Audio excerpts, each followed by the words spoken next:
G'day guys, it's Jim, and in this video, this one's made for new returning players or if you've converted over from old school. And in today's video, I'm going to show you some tips that I really wish that I learned early on in Runescape. These are things that the tutorial doesn't necessarily show you, but it's sort of something that you need another player to teach you, otherwise you'll just never know that the features are there unless you really go looking. So what do I mean? Today we are looking at the combat bar. This is your combat bar. It holds all of your abilities, and there is a way to set this up to make it more quote-unquote ergonomic and a better setup overall. And these literally changed the way that I play RuneScape, and even right up to this video, I was still finding little things that I could improve on, but this is a really good foundation for you to get set up in RuneScape 3.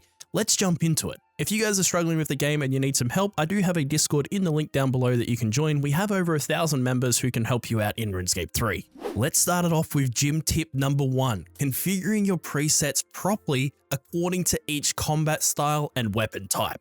In RuneScape 3, we've got 3 main combat styles. We've got melee, magic, and ranged. But beyond that, we've also got two-handed weapons and dual-wield weapons. Now, by default, it will change to the correct combat style, but it won't differentiate between a two-handed version or a dual-wield weapon. That's what we're going to change. To give you an example, as you can see, my action bar is actually changing while I'm switching my weapons around, and that's what we're aiming for here today. So to set this up, we need to first clear all of our first 6 presets on our action bars. If you already have some action bars that you like, make a screenshot so you can put them back on later. The reason why we're doing this is so that we have one action bar to each attack style and each weapon style. Once you have this set up, you'll be able to flick 1 through 6 and go through all of your different combat styles. Awesome! Now that we have these configured, we need to assign each combat bar to its particular weapon. So to do this, we need to go over to the cog, which you can find on the right hand side of the action bar, click the cog and we can open up the menu.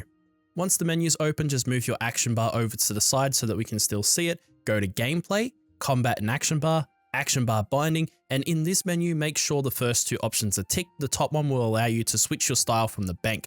Now we need to go down all of this menu and we need to reset it back to default. That way we can configure it the way that we need to. So weapon style, no style. Action bar preset, none, and always make sure that it says primary bar in the middle because that's the bar that we want to change. Now we can start with our blank canvas. First, look at your action bar. So this is going to be my range dual wield. So our weapon style will be range dual wield to match that. Now what we need to do for our action bar is it's going to be the action bar that's currently set, which is number 1. You can always see this number at the top. Next, we're going to action bar 2, which is my range 2-hand, and it's action bar 2. So you just set action bar 2. Then we obviously go on to the next one, which is my melee 2-hand. So melee 2-hand, action bar 3. I think you guys get the gist of this and I'll let you set it up. After that's done, everything should be set up. So now you're able to switch your weapons and it's going to switch your action bar, making that so much easier. A good example of when you can use this is say you're in elite dungeons and you're using an area of effect weapon, you can then switch to your dual wield weapon to get some damage on the bosses. This brings us to gym tip number 2. Action bar ergonomics. So what this is, it's utilizing your action bar to save space and make things more efficient. You don't need your whole action bar for revolution. So what I like to do is I like to take a fraction of it for revolution and then use the other part for storage and situational abilities is what I like to call it. In the yellow box here, you can see all of my abilities that I use for revolution. And now all we need to do is look to the side of that, and outside the box, you'll find my situational abilities and my prayer. To change this, all you need to do is go back into the settings that we did before by clicking the cog on the outside. And then once you've clicked into this menu, you will see a slider that will allow you to adjust how many abilities are in the revolution. Personally, I think 10 is the perfect number for this. Now that you've got that set up, let's talk about these abilities outside the main bar. These again are situational abilities, so they're things such as my bleeds or just abilities that are very specific to certain areas. Maybe they're area of effect abilities and I don't always use them, but I have them there just in case I need them rather than going to the spellbook. And then finally on the end, I have my prayer for each of the combat styles. Mage, range, and melee. Now, the reason why I do this is so that I don't have to click it from the prayer book. All I have to do is change my weapon. It automatically changes the prayer, press H, which is my hotkey, and I've got the right prayer for the right combat style. This one is actually really cool. If you don't have access to cursors, just put in the regular prayers. Just use 2 slots instead of the 1. It still works exactly the same. And for the third and final tip of this video, we're going to talk about additional action bars and how you can set them up and arrange them. Additional action bars are very useful as a way to keep track of things, because if you don't use them, you're going through so many menus just to find little things that you can use. However, when you have additional action bars, you can actually put them in a nice order that makes sense. Now, right here on the screen, we have got two action bars. We've got defense and we've got an attack action bar over on the right. To get your additional action bars, what we need to do is we need to once again go to the cog.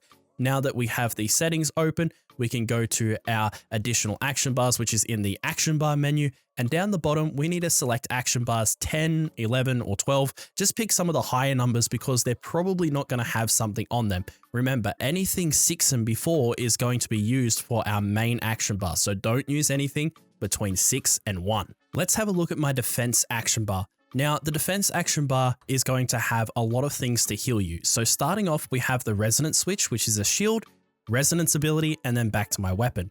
Beside that, we have the enhanced Excalibur, which if you right click it, you can click activate. This is also going to heal you.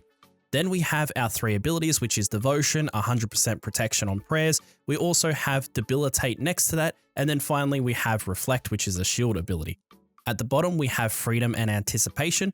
We have our food for tick eating. We also have our potions on the end for boosting our stats and restoring our prayer. So once again, resonance switch, enhanced Excalibur, defensive abilities, freedom and anticipation, really good for stalling your adrenaline. We have our tick eating food to heal us. And at the end, we have our prayer restore as well as our overload. Now is a really good time to keybind all of this if you want to get used to keybinds. Personally, I like to use QWE for my resonance and I like to use CVB for my food. The rest of yours is up to you. The attack side's pretty simple. At the top, we have a full damage rotation. If you don't know how to do one of these, I do cover it in my PVM tips and tricks video. It's pretty easy to understand once you go watch that video. For the bottom row, we have an Essence of Finality spec. We have the Gothic Staff with a weapon special, which obviously that's going to lower the defense. We have vulnerability, which means that they take more damage, and then switching back to my crossbows as well. You can obviously change that to whatever combat style you feel like doing. If this feels like I'm talking to a brick wall and you don't have all of these items, that's okay. Just put whatever items you do have into those slots and fill them in as you acquire them throughout your journey. So there you go, guys. That's my 3 tips for helping you out with your combat bar. I don't go into using any abilities or anything like that because I think that's a different topic for a different day. My name is Jim. If you enjoyed this video, consider subscribing for some more RuneScape content, and I'll freaking see you later.